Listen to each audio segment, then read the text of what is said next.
Everyone, हम लोग घटना चक्र का पॉइंटर सीरीज चला रहे थे जिसमें कि हमने जनरल साइंस स्टार्ट किया था, फर्स्ट फिजिक्स स्टार्ट किया था। इसमें तीन पार्ट मैं डाल चुकी हूँ। अब आगे का नेक्स्ट पार्ट ये फोर्थ पार्ट है जिसमें मैं मोशन अंडर ग्रेविटी पढ़ाऊँगी। ये मोशन अंडर ग्रेविटी में काफ़ी क्वेश्चंस आए हुए हैं, तो चलिए देखते हैं।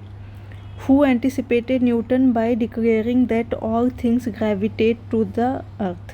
ठीक है, ये मतलब किसने जो है वो प्रत्याशा किया कि सारे जो थिंग्स है वो अर्थ की तरफ ग्रेविटेट करते हैं। ये फर्स्ट किया था ब्रह्मगुप्ता ने। ठीक है, इसी को हेल्प लेकर न्यूटन ने थ्योरी ऑफ ग्रेविटी स्टार्ट किया, मतलब लेके आया था। Who gave the theory of gravity? Isaac Newton ने। ठीक है, who propounded the universal law of gravitation? Same वही है, न्यूटन ने। ठीक है, नेक्स्ट है astronauts in space can not stand erect. वो मतलब सीधा नहीं खड़े हो सकते। This is because in space में ग्रेविटी नहीं है, इसीलिए अर्थ में सीधा खड़े होने का रीज़न है ग्रेविटी, स्पेस में नहीं है तो इसीलिए सीधा नहीं खड़े हो सकते। If an apple is release from an orbiting space ship it will, apple अगर और स्पेस शिप से रिलीज करते हैं तो वो स्पेस शिप के साथ साथ सेम स्पीड पे वहीं पे मूव करने लगेगा स्पेस में ही। The leaning tower of Pisa do not fall, वो गिरता नहीं है। क्यों नहीं गिरता है? क्योंकि जो वर्टिकल लाइन है सेंटर ऑफ ग्रेविटी का वो उसके बेस की तरफ ही है। जैसे कि लीनिंग टावर ऑफ पीसा मान लीजिए ऐसा है, ठीक है, तो इसका जो सेंटर ऑफ ग्रेविटी यहाँ पे है वो बेस की तरफ ही आ रहा है, इसीलिए गिरता नहीं है। If the distance between the earth and sun were twice, earth और सन के बीच में अगर डिस्टेंस डबल हो जाता है, अभी जितना है उसके कंपैरिजन में डबल हो जाता है, तो ग्रेविटेशनल फोर्स जो है वो अर्थ और सन के बीच का वो कितना हो जाएगा। हमारे पास फॉर्मूला है कि G equal to gravitational force equal to G m1 m2 R square. ठीक है, ये ग्रेविटेशनल फोर्स पूछ रहा है तो हमारा मास तो चेंज होगा नहीं। ठीक है, मास चेंज होता नहीं है तो मास अर्थ और सन का सेम रहेगा। हमारा क्या होगा, डिस्टेंस जो है वो ट्वाइस हो गया, मतलब रेडियस जो है वो ट्वाइस हो गया है। रेडियस ट्वाइस हो गया है तो G m1 m2 by twice अगर रेडियस कर देंगे तो 4r स्क्वायर हो जाएगा यहाँ पे। तो आप देख सकते हैं 1/4 जो है वो ग्रेविटेशनल फोर्स जो है वो रिड्यूस हो जाएगा। ठीक है, 1/4 हो जाएगा, जितना अभी ग्रेविटेशनल फोर्स है उसका 1/4 हो जाएगा। ओके, एक सेकेंड। अब नेक्स्ट है in ideal condition when air resistance is negligible. ठीक है, if an object is falling from above its weight remain same. अगर रेजिस्टेंस नेग्लिजिबल है, मतलब वैक्यूम कंडीशन है। ठीक है, वैक्यूम में अगर किसी ऑब्जेक्ट्स को हम लोग फॉल करते हैं तो उसका वेट जो है वो सेम रहेगा। वेट क्या होता है? वेट इक्वल टू mg होता है। ठीक है, ग्रेविटेशनल फोर्स चेंज हो नहीं रहा है, मास तो कभी चेंज होता नहीं है, उसको कहीं भी रखो तो फिर वेट भी चेंज नहीं होगा। In ideal condition when air resistance is negligible, if piece of equal size का piece wood, wax, iron ये फॉल किया जा रहा है सेम हाइट पे, वही वैक्यूम कंडीशन की बात हो रही है। Which one will reach the surface of the earth first? तो सब एक साथ आएंगे क्योंकि किसी तरह का कोई रेजिस्टेंस नहीं क्रिएट किया जा रहा है ना, वैक्यूम कंडीशन है, सब एक साथ नीचे फॉल करेंगे। सेम क्वेश्चन इधर है। 2 balls A and B are of 10, एक 10 किलो का है, एक 1 kg का है। ठीक है, they are dropped simultaneously from the height of 20 metre. यहाँ पे कंडीशन लिखा होना चाहिए, लिखा नहीं है, यहाँ वैक्यूम लिखा होना चाहिए क्वेश्चन में। But both A and B will reach the ground at the same time पे तभी रीच करेंगे जब वो कंडीशन वैक्यूम का कंडीशन होगा। ठीक है, If a feather, a rubber ball and a wooden ball are falling freely simultaneously from the same height in vacuum। देख रहे हैं एक ही टाइप के कितने सारे क्वेश्चन पूछे गए हैं, तो काफ़ी इंपॉर्टेंट है ये PYQ। Then all the 3 will reach at the ground together, साथ में गिरेंगे। फिर assertion A, the weight of the human being on the moon is 1/6 in comparison to the earth. ये सही है, वेट जो होता है ह्यूमन, देखिए अर्थ का ग्रेविटेशनल फोर्स जो है G है, जी मान लीजिए अर्थ का है, तो मून का जो ग्रेविटेशनल फोर्स होता है वो GE/6 होता है, ठीक है, /6 होता है। तो इसी के कारण वेट जो है, वेट अभी मैंने बताया वेट इक्वल टू mg होता है, ग्रेविटेशनल फोर्स पे डिपेंडेंट है। ग्रेविटेशनल फोर्स जो है वो मून में 1/6 हो जा रहा है अर्थ के, इसीलिए वेट जो है वो ह्यूमन का मून पे 1/6 हो जाएगा एज कम्पेयर टू अर्थ, ठीक है। और ये बोल रहा है कि सेकंड बोल रहा है कि moon does not have a gravity, ये तो साफ साफ गलत है। मून में ग्रेविटी है, अर्थ की ग्रेविटी से 1/6 है, ठीक है। उसके बाद नेक्स्ट है weight of the human body is maximum at the pole. हाँ, मैक्सिमम होता है, जैसे कि आप लोगों को पता ही है कि अर्थ का जो शेप है वो जीवाइड के फॉर्म में है, ऐसा होता है, ठीक है। वो कंप्लीट स्फेयर नहीं होता है, ऐसा है कंप्लीट स्फेयर नहीं है। तो सेंटर से अगर डिस्टेंस देखा जाए तो इक्वेटर के कंपैरिजन में पोल पे डिस्टेंस कम होता है, ठीक है। ये इक्वेटर पे डिस्टेंस ज़्यादा है, तो पोल पे डिस्टेंस कम है, तो ग्रेविटी वहाँ पे ज़्यादा लगती है। ग्रेविटी पोल पे जो है, पोल पे gravity almost 10 metre per second square के हिसाब से लगती है, और इक्वेटर पे 9.8 मीटर पर सेकेंड स्क्वायर। तो पोल पे ग्रेविटी ज़्यादा है तो वेट भी ज़्यादा होगा, वेट इक्वल टू mg होती है, ग्रेविटी ज़्यादा है तो wait of the human body जो है वो मैक्सिमम होगा पोल पे, अर्थ पे देखा जाए तो, ठीक है। एक सेकेंड, इसको मैं रब कर लूँ। अब नेक्स्ट है the variation of displacement d with time in the case of particle falling freely under gravity from rest is correctly shown in the graph. देखिए, जैसे कि रेस्ट पे है, ऊपर से किसी पार्टिकल को गिराया जा रहा है नीचे, तो ऊपर तो रेस्ट पे है, ठीक है। जैसे जैसे टाइम बढ़ेगा तो इनका डिस्प्लेसमेंट बढ़ेगा। डिस्प्लेसमेंट मतलब इनिशियल पोजीशन से कितना डिस्टेंस हुआ, डिस्प्लेसमेंट बढ़ता जाएगा जैसे जैसे टाइम बढ़ेगा, ठीक है। तो जैसे जैसे टाइम बढ़ रहा है वैसे वैसे डिस्प्लेसमेंट बढ़ रहा है, तो ये ग्राफ करेक्टली शो कर रहा है फ्री फॉलिंग ऑब्जेक्ट को। A smooth plane inclined at an angle theta, smooth plane है, ठीक है, इंक्लाइंड है angle theta with the horizontal and shown in the given. A body starts from the rest and slide down on the inclined surface, यहाँ से slide down कर रहा है। The time taken by the body to reach the bottom is, time इतना लगेगा 1/sin theta √2h/g। इसका derivation काफ़ी complicated है, ये काफ़ी पहले IAS के एग्ज़ाम में पूछा गया था, ये उतना इम्पॉर्टेंट है नहीं अभी के पर्सपेक्टिव से। तो आप इसका डेरिवेशन अगर देखना चाहें तो देख सकते हैं। टाइम हो जाएगा 1/sin थीटा √2h/g, ठीक है। अब नेक्स्ट है a ball is dropped from the top of a high building with a constant acceleration of 9.8 metre per second square. Its velocity after 3 second will be. Acceleration क्या होता है? Constant acceleration v2 - v1/t, acceleration यही होता है। अब constant acceleration की बात कर रहा है, एक्सेलरेशन कांस्टेंट है, मतलब v2 - v1 जो है वो t के इंटरवल ऑफ t में कांस्टेंट रहेगा। तो वेलोसिटी आफ्टर 3 सेकेंड, ये बॉल ड्रॉप किया गया है, तो v1 जब ड्रॉप नहीं, मतलब ड्रॉप करना स्टार्ट किया होगा, v1 तो 0 होगा, v2 हमें पता नहीं है, v2 पूछा जा रहा है, ठीक है। एक्सेलरेशन गिवन है 9.8 और टाइम है 3 सेकेंड। तो यहाँ पे आप पुट करेंगे तो v2 = 9.8 × 3 हो जाएगा, तो 29.4 मीटर पर सेकेंड आ जाएगा आपका वेलोसिटी, ठीक है। अब नेक्स्ट है if the radius of the earth were to shrink by 1%, radius of the earth जो है वो अगर 1% श्रिंक हो जाता है तो मास रिमेनिंग द सेम, और मास अगर सेम है तो value of the g on the earth surface would be, कितना हो जाएगा g। देखिए, रेडियस जो है वो डिक्रीज कर रहा है 1%, श्रिंक कर रहा है 1% से। तो पहले मान लीजिए अभी जो नया रेडियस है वो हो जाएगा 0.99 r, पहले r था रेडियस, अब 0.99 r हो जाएगा, 1% से डिक्रीज हुआ।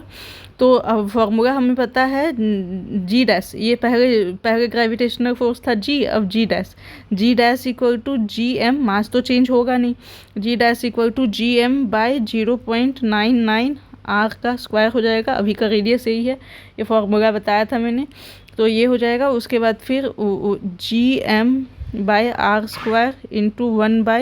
1/0.98 हो जाएगा ये, ठीक है। ये g' है। अब g' = कितना आ गया g, ये तो पूरा g था हमारा, g/0.98, ठीक है। अब g' - g के कंपैरिजन में कितना चेंजेस हुआ है, तो ये आ जाएगा 0.02 0.02 ये आ जाएगा, ठीक है, 0.02 ऑफ जी, ठीक है। तो 0.02 ऑफ जी ये 2% ऑफ 1 हो जाएगा ना, 2% ऑफ 1, ठीक है। तो इस तरह से आ गया 2% इंक्रीज हुआ, इंक्रीज बाय 2%। अब मैं इसे मिटा दूँ।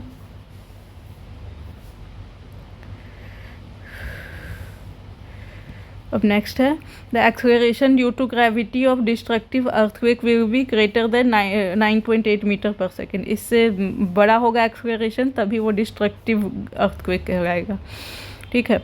मास of the body on the earth is 100 kg due to gravity, ठीक है। If the acceleration due to gravity on the moon is, moon में एक्सेलरेशन जो है वो ग्रेविटी का GE/6, then the mass of the body on the moon is 100 kg। मैं starting से ही बोलते आ रही हूँ, मास चेंज नहीं होता है, कितना भी ग्रेविटेशन कुछ भी हो जाए मास चेंज नहीं होता है, मास हमेशा सेम होता है। वेटलेसनेस का क्या मतलब हो गया, वेटलेसनेस मतलब weight zero, weight equal to क्या होता है mg, मास जीरो होता नहीं है, ठीक है, मास चेंज होगा नहीं, तो ग्रेविटी जीरो होगा तभी ही वेट जीरो होगा।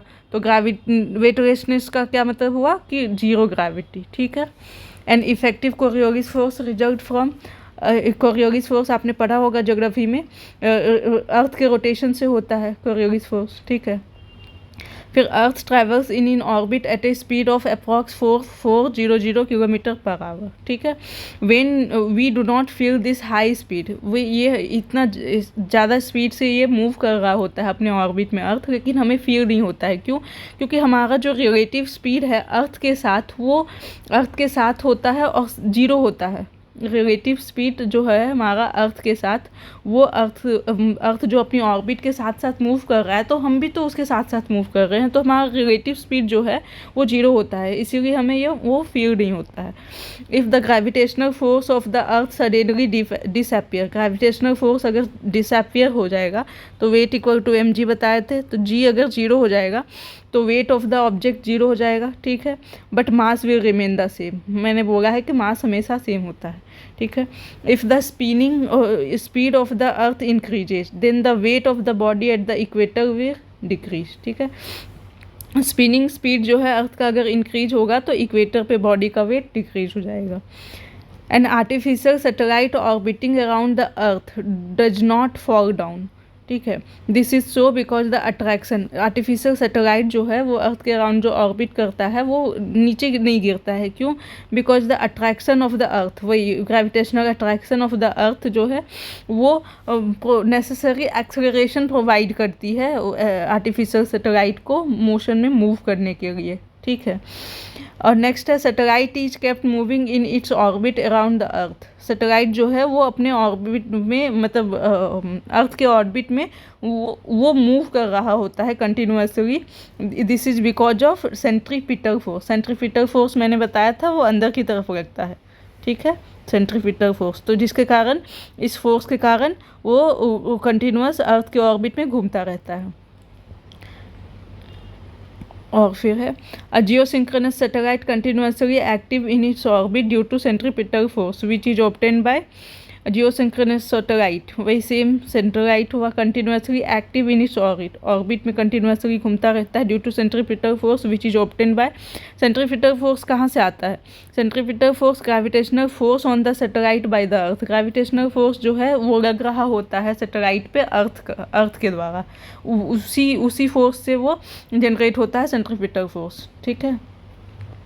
The known forces of nature can be divided into 4 classes. पहला gravity, second electromagnetic force, weak nuclear force and the strong nuclear force. अगर इन चारों में देखा जाए तो gravity जो है वो strongest of the 4 है, ठीक है, strongest force है। If a person sitting in the lift then he will feel that his weight gets increased. आप लिफ्ट में गए होंगे तो देखे होंगे कि लिफ्ट में अगर आप बैठे हैं तो आपको जब भी लिफ्ट जो है वो ऊपर की तरफ जाती है तो आपको ऐसा फील होता होगा कि आपका वेट बढ़ गया है, ठीक है। तो ऐसा ही will feel that his weight gets increase when the elevator going up, ऊपर की तरफ जब जाती है एलिवेटर तब आपको ऐसा फील होगा। The time period of A pendulum depend on its length, length पे डिपेंड करता है टाइम पीरियड पेंडुलम का ये होता है T = 2π√L/g। जी कांस्टेंट है, पाई कांस्टेंट है, तो पूरा का पूरा एल पे डिपेंडेंट है time period of the pendulum. ठीक है। Pendulum clock usually lose time in summer. Summer में पेंडुलम क्लॉक टाइम लूज करता है। क्यों? क्योंकि लेंथ जो होता है पेंडुलम का वो इंक्रीज हो जाता है। लेंथ इंक्रीज हो जाता है तो वो ज़्यादा टाइम लेता है, increasing the time period of unit oscillation करने में उसको टाइम ज़्यादा लगता है, तो इसीलिए वो कम टाइम शो करता है। Girl is swinging on a swing in sitting position. मान लो कोई लड़की है जो कि झूले पे झूल रही है, वो बैठ के झूल रही है, बैठी हुई है। ठीक है, बैठ के झूल रही है, तो एंड जब वो उस पर खड़ी हो जाएगी झूले पे, तो फिर period of the swing will be shorter. अगर वो खड़ी हो जाती है वहाँ पे, तो फिर उसका जो झूलने का पहले मान लो कि ये यहाँ से यहाँ जाता था, उसके बाद खड़े हो जाने के बाद ये छोटा हो जाएगा, कम हो जाएगा, शॉर्टर पीरियड हो जाएगा। ठीक है। नेक्स्ट है a simple pendulum is set into oscillation then. अगर सिंपल पेंडुलम ऑसिलेशन में होता है तो फिर क्या क्या होता है, ये 3 कंडीशन है, ये आप देख ले। The acceleration is 0 when the Bob passes through the mean position. Mean position से जब पास हो रहा होता है तो फिर यहाँ से पास हो रहा होता है मीन पोजीशन से, तो इस जगह पे एक्सेलरेशन 0 होता है। In each cycle the Bob attains a given velocity twice. ठीक है, पूरे साइकिल में अगर यहाँ पे देखे वेलोसिटी 0 है, यहाँ 0 है, यहाँ पे जो वेलोसिटी होगी सेम वेलोसिटी यहाँ पे होगी, तो कोई भी एक वेलोसिटी वो 2 बार अटेंड करेगी। The amplitude of the oscillation of the simple pendulum decreases with time. ठीक है, टाइम के साथ एम्पलीट्यूड होता है, वो एम्पलीट्यूड देगी। तो पहली बार मूव करेगी तो यहाँ तक जाएगी, दूसरी बार मूव करेगी तो फिर छोटा डिस्टेंस कवर करेगी, तो फिर छोटा करेगी। तो इस तरह से एम्पलीट्यूड जो है पेंडुलम का वो डिक्रीज होता है टाइम के साथ। ठीक है। The pendulum clock can run faster in winter. अभी हमने देखा था कि समर में जो है वो टाइम लूज करती है, तो विंटर में वो फास्ट मूव करेगी, क्योंकि विंटर में पेंडुलम का लेंथ वो कम हो जाता है, छोटा हो जाता है। अर्थ कैप वेलोसिटी इज 11.2 किलोमीटर पर सेकेंड। ये इंपॉर्टेंट है, ये डेटा आप याद रखेंगे, 11.2 किलोमीटर पर second. If an object is throne into space with speed of 8 kilometre पर सेकेंड। 8 किलोमीटर पर सेकेंड की स्पीड से अगर किसी ऑब्जेक्ट को स्पेस में फेंका जा रहा है तो वो क्या होगा। अभी हमने देखा कि स्कैप वेलोसिटी जो है अर्थ का वो 11.2 किलोमीटर पर सेकेंड है, तो 8 किलोमीटर पर सेकेंड की स्पीड से अगर किसी को फेंकेंगे तो वो अर्थ में वापस आ जाएगा, रिटर्न हो जाएगा। बाहर तभी जाएगा जब 11.2 किलोमीटर पर सेकेंड से ज़्यादा स्पीड पे अगर किसी चीज़ को फेंका जा रहा है, तब वो स्पेस पे चला जाएगा, अर्थ में वापस रिटर्न होके नहीं आएगा। ठीक है, तो it will return to earth. There is no atmosphere on the moon because moon में एटमॉस्फेयर क्यों नहीं है, क्योंकि स्कैप वेलोसिटी जो गैसेस मॉलिक्यूल का है मून में वो उसके ग्रेविटेशनल फोर्स से ज़्यादा है। तो ग्रेविटेशनल फोर्स से ज़्यादा होने के कारण तो फिर वो वहाँ के एटमॉस्फेयर पे रह ही नहीं पाती है कोई गैस, वो तो इसीलिए वहाँ पे कोई एटमॉस्फेयर नहीं है। नेक्स्ट है assertion. Lightning a candle in space does not produce a flame. ये सही है। लाइटनिंग मतलब कैंडल को अगर स्पेस में जलाया जाए तो वहाँ पे फ्लेम नहीं प्रोड्यूस होता है। क्यों? क्योंकि फ्लेम तभी एग्जिस्ट करेगा जब वो ग्रेविटी उसको पुल करेगी, due to pull of gravity. Gravity exist होगा तभी फ्लेम एग्जिस्ट करेगा, तो स्पेस पे तो कोई ग्रेविटी होती नहीं है, इसीलिए वहाँ पे कैंडल फ्लेम नहीं करेगा। In the state of weightlessness मतलब zero gravity, the size of the candle's flame will be spherical. Candle का फ्लेम का साइज स्फेरिकल हो जाएगा। तो यहाँ पे इतना ही है। अब नेक्स्ट आगे है, नेक्स्ट लेक्चर में करते हैं। Thank you.